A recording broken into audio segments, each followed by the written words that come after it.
नमस्कार, आप देख रहे हैं ग्राउंड रिपोर्ट और मैं हूं आपके साथ सुकन्या सिंह। प्रधानमंत्री नरेंद्र मोदी आज उत्तर प्रदेश के तूफानी दौरे पर हैं। पीएम मोदी सबसे पहले अपने संसदीय क्षेत्र वाराणसी पहुंचे, जहां उन्होंने अपने dream project Shri Kashi Vishwanath corridor का भूमि पूजन किया। आज से इस क्षेत्र का नया नामकरण श्री काशी विश्वनाथ धाम हो गया। इस दौरान पीएम मोदी ने काशी विश्वनाथ मंदिर में पूजा अर्चना भी की। पीएम मोदी ने यहां 5 खास शिलाओं को भी स्थापित किया, जिस पर बाबा विश्वनाथ का नाम अंकित है।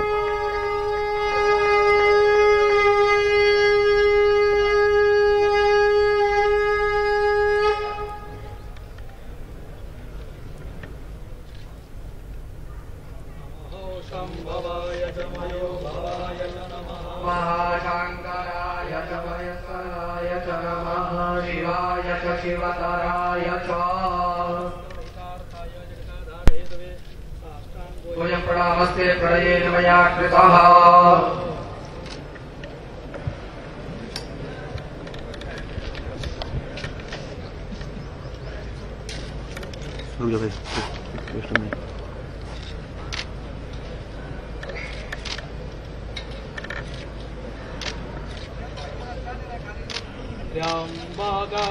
यजामहे सुगन्धिं पुष्टिवर्धनम् उर्वारुकमिव बन्धनं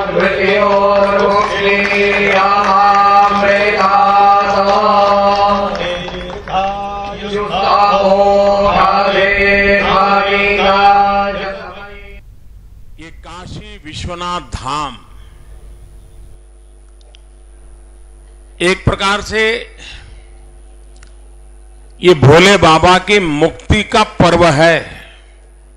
कि ऐसे जकड़ा हुआ था हमारा बाबा, चारों तरफ दीवारों में फंसा हुआ था। शायद पता नहीं कितनी सदियों तक सांस लेने भी दिक्कत रही होगी। अब पहली बार अगल बगल की कई इमारतों को एक्वायर किया गया। भोले बाबा को तो मुक्ति मिलेगी, लेकिन भोले बाबा के भक्तों को विशालता की अनुभूति होगी।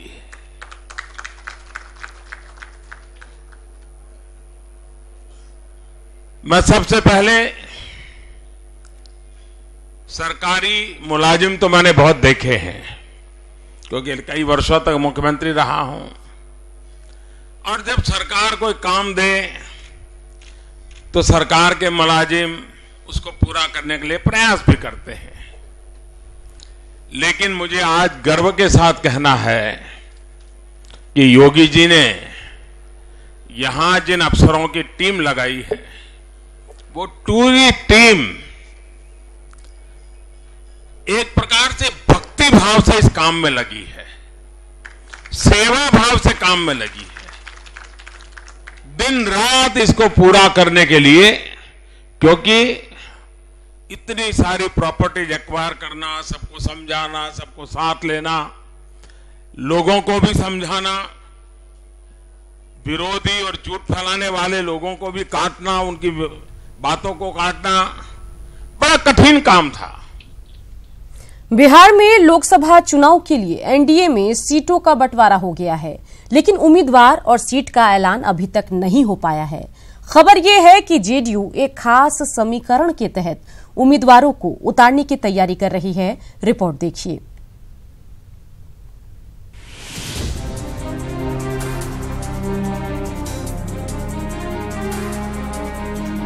सत्रहवीं लोकसभा चुनाव की तैयारियां अंतिम चरण में है। आचार संहिता कभी भी लागू हो सकती है। ऐसे में सियासी दल अपनी तैयारी में जोर शोर से लगे हुए हैं।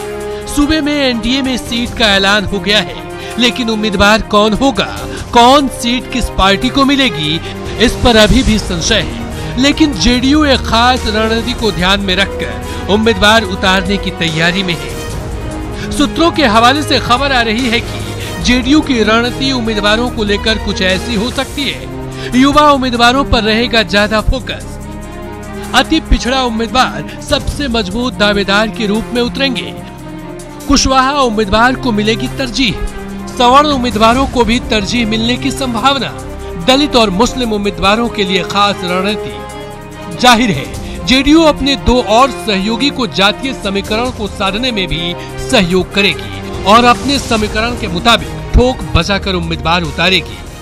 जेडीयू का ये विचारधारा है कि जिसकी जितनी संख्या भारी उतनी उसकी भागीदारी के हिसाब से, अति पिछड़ा हो चाहे अगड़ा हो चाहे पिछड़ा हो, माने सबको उसमें भागीदारी हमेशा से मिलते आ रही है और इस बार भी मिलेगी।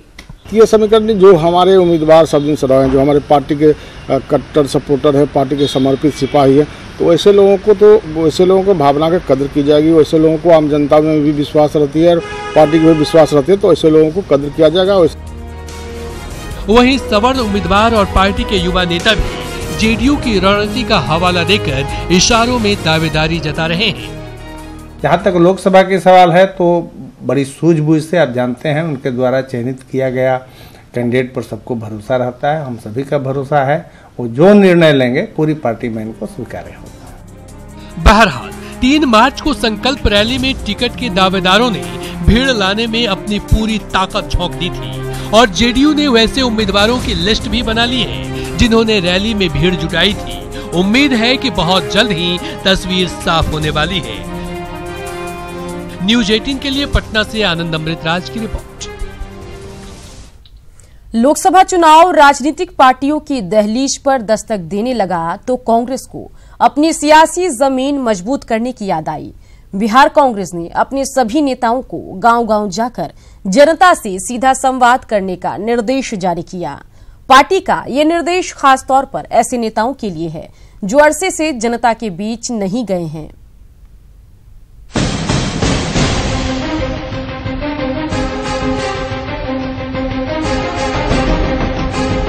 एक तरफ देश और दुनिया की सबसे बड़ी राजनीतिक पार्टी बीजेपी है, जिसके राष्ट्रीय अध्यक्ष अमित शाह 5 साल हर दिन हर पल चुनावी तैयारी में जुटे रहते हैं, तो दूसरी ओर देश की सबसे पुरानी राजनीतिक पार्टी कांग्रेस है, जो आज भी अपनी परंपरा के हिसाब से ही चल रही है। कांग्रेस की रवायत रही है कि चुनाव नजदीक आने पर ही पार्टी चुनावी मोड में आती है। लिहाजा लोकसभा चुनाव सिर पर आ चुका है तो बिहार कांग्रेस भी पूरी तरह से चुनावी मोड में आ चुकी है। कांग्रेस ने बिहार के अपने सभी नेताओं को जनता से सीधे जुड़ने का फरमान जारी किया है। पार्टी ने खास करके कांग्रेस के उन बड़े चेहरों को जो जनता से दूर ही रहते हैं, उन्हें निर्देश जारी किया है कि वो नेता पार्टी को मजबूत करने के लिए गांव-गांव घूमें और लोगों के बीच पार्टी की सियासी जमीन को मजबूत करें। नई कमेटी इसीलिए गठित की गई है जो चुनाव को लेकर सब लोग तैयार हैं और सभी बूथ स्तर पर जाएंगे, पंचायत स्तर पर जाएंगे, प्रखंड स्तर पर जाएंगे, वहां कार्यकर्ताओं से मुलाकात करेंगे, संवादहीनता की स्थिति खत्म होगी और लोगों से जीवंत संवाद होगा। हालांकि कांग्रेस की इस चुनावी तैयारी पर बीजेपी और जेडीयू निशाना साध रहे हैं। कांग्रेस जनता के मन से उतर चुकी है। पिछले 30 साल हो गए सत्ता से बाहर हुए, अब किसी न किसी एन प्राक्रेन किसी के साथ मिलकर करके दूसरे के कंधे के सहारे कहीं न कहीं अपना वजूद बनाए रखना चाहती है। हम ये कहेंगे कि हमारा फॉलो कर रहे हैं, लेकिन हम बहुत आगे हैं, उनको अभी करते करते 2019 निकल जाए। 2015 में 25 सीटों के साथ बिहार में कमबैक करने वाली कांग्रेस की हसरतें तो इस बार लोकसभा में अपनी संख्या बढ़ाने की है, लेकिन जहां तक चुनावी तैयारियों की बात है तो उसमें कोई दो राय नहीं कि बीजेपी के मुकाबले कांग्रेस अभी पीछे चल रही है। पटना से साकेत कुमार, न्यूज 18। लोकसभा चुनाव को देखते हुए बिहार में सियासी हलचल तेज हो गई है। बीजेपी सांसद शत्रुघ्न सिन्हा ने लालू प्रसाद के बाद राबड़ी देवी से मुलाकात की। हालांकि उन्होंने मुलाकात को निजी करार दिया, लेकिन बीजेपी पर हमला बोलने से बाज नहीं आए। शॉटगन ने बीजेपी को स्कूटर पार्टी बताते हुए कहा कि सिर्फ कार्यकर्ताओं का मन बहलाने के लिए 40 सीटों पर एनडीए की जीत का दावा किया जा रहा है। बीजेपी से रास्ते अलग करने के सवाल पर उन्होंने कहा कि अब वो घड़ी आ गई है और जल्द ही सबको इसकी जानकारी मिल जाएगी। ये सब बातें की जाती है, मेरा अपना ख्याल है कंजम्पशन के लिए। वो हमारे मित्रगण हैं जिन्होंने एनडीए में ऐसा दावा किया है। हमारे जो अध्यक्ष महोदय हैं अमित शाह जी, वो जो प्रचंड बहुमत के लिए मशहूर हैं, उनका प्रचंड बहुमत एक एक्सप्रेशन है, वो हर जगह कहते हैं प्रचंड बहुमत से जीतेंगे। दिल्ली के लिए भी यही कहा था कि 2/3 मतों से जीतेंगे। ये बात अलग है, दिल्ली में 2/3 मतों से तो नहीं जीत सके, 2-3 सीटें जीत गए और हमारी स्कूटर पार्टी हो गई और केजरीवाल जी को 67 सीट्स मिल गई। भूतों ने भविष्य तो। दहेज के खिलाफ भले ही सख्त कानून हो, लेकिन दहेज दानवों पर इसका कोई असर होता नहीं दिख रहा है। दानापुर से एक ऐसी ही खबर है जो दहेज के लोभियों की करतूत को दिखा रहा है। रिपोर्ट देखिए।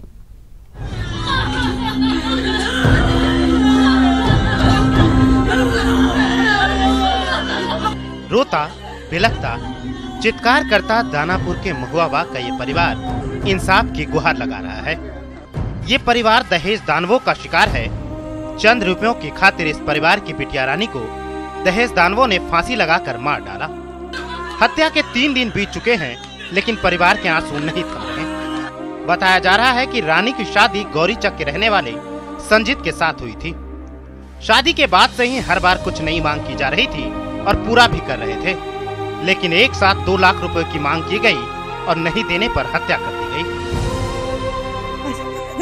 दुबरा दे दिली यार, दुबरा पैसा दे दिली, एक बार 15,000, एक बार 5,000, फिर 2 लाख रुपया मांगे लग। बाबू ने हम पैसा न आल तो न दिली हम पैसा। कहली ना कि 6 महीना देरी है, पैसा आई तक ना तो देम पैसा।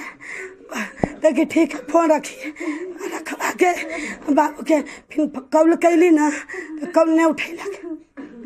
बिहानों के कॉल कैली न उठेलक, बेटा के हमारे कारण मार देलक। 8 साढ़े 8 के बीच में कॉल किया था, समझा कि आपकी बच्ची फांसी लगा के मर गई, लेकिन उसको मार दिया गया। सब मिलकर उसको मार दिया, जान से मार करके झूठों का उसको आत्महत्या का कोशिश करने का कोशिश कर रहा सब। और वहाँ का जब मुखिया उखिया ना, वो सब गाँव का अपना पक्षपात कर रहा है और बचा रहा, थाना में जाता है हम ऐसा पैरवी करने के लिए। हत्या के बाद से सास, ससुर, देवर सहित सभी ससुराल वाले फरार हैं। वहीं पुलिस अब तक एक भी आरोपी को नहीं पकड़ पाई है। मृतका की एक बेटी है जो बेबसी के आलम में है। परिवार दोषियों को कड़ी से कड़ी सजा दिलाने की मांग कर रहा है। केस को गुमराह कर रहा है और पुलिस मदद कर रही है। हाँ, पुलिस में वहाँ का मुखिया दबाव बना के केस को पलटना चाह रहा है, इसलिए सर उसको कड़ी से कड़ी सजा दिलवाइए। कितनी अजीब बात है कि जिस समाज में महिलाओं के सम्मान की बात होनी चाहिए, वहाँ चंद रुपयों की खातिर उसकी जान ले ली जाती है। जरूरत है जल्द से जल्द आरोपियों को पकड़ने की, जिससे पीड़ित परिवार को न्याय मिल सके। अमरजीत, न्यूज़ 18, दानापुर। अब बात खेल के मैदान से। भारत और ऑस्ट्रेलिया के बीच तीसरा वनडे मैच आज रांची के जेएससी स्टेडियम में खेला जाएगा। 5 मैचों की सीरीज में 2-0 से आगे चल रही विराट सेना जीत की हैट्रिक के साथ सीरीज सील करने के इरादे से उतरेगी।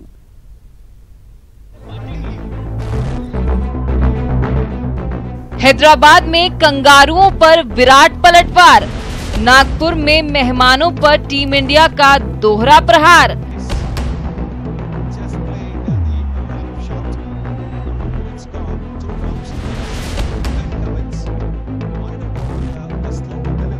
अब रांची में विराट सेना कंगारुओं पर करेगी तीसरा वार। माही के मास्टर स्ट्रोक से नागपुर वनडे जीतने वाली टीम इंडिया अब रांची के राजकुमार यानी माही के ही घर पर तीसरा मैच खेलने आ चुकी है। ग्राउंड पर जमकर पसीना भी बहा चुकी है। कंगारुओं को हार की हैट्रिक देने की पूरी तैयारी कर चुकी है। T20 सीरीज में शर्मनाक हार का हिसाब विराट सेना ने पहले 2 वनडे जीतकर चुकता कर दिया और अब रांची में 5 मैचों की सीरीज को सील करने की बारी है और कैप्टन विराट कोहली इस मौके को कैश करने में कोई चूक नहीं करना चाहेंगे। रांची में भारत के वनडे रिकॉर्ड को देखें तो यहां अब तक टीम इंडिया ने 4 वनडे मैच खेले हैं, जिनमें से 2 में उसे जीत मिली है और 1 मैच में हार का सामना करना पड़ा है, जबकि 1 मैच बारिश के कारण रद्द हुआ। रांची में भारत का रिकॉर्ड भले ही थोड़ा अच्छा हो, लेकिन टीम ये बात भी नहीं भूली है कि इस मैदान पर अक्टूबर 2016 में न्यूजीलैंड के खिलाफ खेले गए मैच में उसे हार का सामना करना पड़ा था, जबकि भारत ऑस्ट्रेलिया के बीच यहां अब तक हुआ एकमात्र मुकाबला बारिश की भेंट चढ़ गया था। वैसे जीत के हैट्रिक के लिए बैटिंग में टीम के टॉप ऑर्डर खासकर ओपनर्स को लय में आना होगा। वहीं मिडिल ऑर्डर में भी बल्लेबाजों को रन का सूखा खत्म करना होगा। रांची के राजकुमार के लिए तो ये मैच खास रहेगा। होम ग्राउंड पर शायद ये उनका आखिरी वनडे मैच हो और शायद इसीलिए उन पर अपने घरेलू दर्शकों के सामने बेस्ट पारी खेलने का ज्यादा दबाव रहेगा। बॉलिंग डिपार्टमेंट में बुमराह, शमी और कुलदीप यादव ने बेहतर बॉलिंग की है और रांची में भी उनसे इसी प्रदर्शन की उम्मीद होगी। वहीं दूसरी ओर कंगारू टीम के लिए ये मैच करो या मरो जैसा होगा और फिंच की सेना सीरीज में वापसी की राह तलाशने की कोशिश करेगी, लेकिन इसके लिए टीम को विराट सेना से भी ज्यादा बेस्ट प्रदर्शन करना होगा।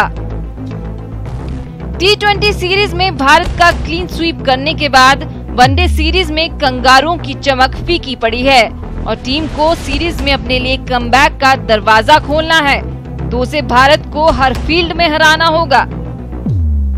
हालांकि रांची में विराट सेना सीरीज सील के अपने टारगेट को पूरा करने के लिए उतरेगी, लेकिन टीम ये भी जानती है कि ऑस्ट्रेलिया भी पलटवार में माहिर है और टीम इस बार उन्हें ये चांस देना नहीं चाहेगी।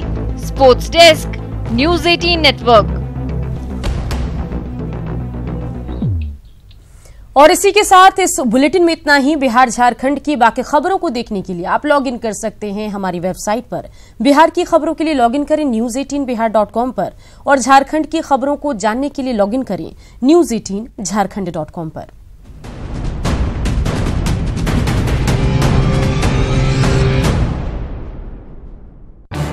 इस न्यूज हेडलाइंस के प्रायोजक पेट सफा आयुर्वेदिक जून। पेट सफा, हर रोग दफा।